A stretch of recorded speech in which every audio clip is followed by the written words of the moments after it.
Ya, posisi ya. Yakinkan Bu, Ini ya dua keluarga semua, yang kabur setelah niat baik keluarga. Sempat kabur, momen dua napi diantar istri kembali ke Lapas Kutacane Aceh. Sebanyak 33 narapidana di Aceh Tenggara, Aceh, telah kembali ditahan setelah sempat kabur Senin, 10 Maret 2025, lalu. 2 orang diantaranya diantar oleh keluarga mereka. 2 narapidana ini diantar oleh istri mereka masing-masing kembali ke Lembaga Pemasyarakatan Kelas 2B Kutacane, Aceh Tenggara, Aceh. Keduanya termasuk dalam 52 napi yang kabur. Pihak keluarga menyerahkan kedua napi itu pada Rabu malam, setelah sempat menginap di rumah mereka masing-masing. Kembalinya 2 orang napi itu langsung diterima oleh Kalapas Kelas 2B Kutacane, Andi Hashim.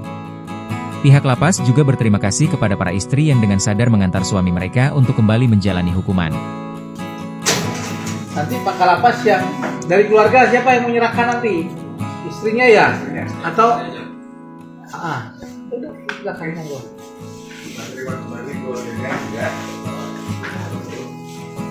Sementara itu, petugas kepolisian Polres Aceh Tenggara, Aceh, membentuk tim khusus untuk memburu 19 narapidana yang masih melarikan diri. Sebelumnya, 52 napi kabur dari Lembaga Pemasyarakatan Kelas 2B Kutacane, Aceh Tenggara, menjelang berbuka puasa pada Senin lalu. Tahanan kabur melalui pintu depan, dan ada juga yang melewati loteng saat keributan dengan petugas lapas.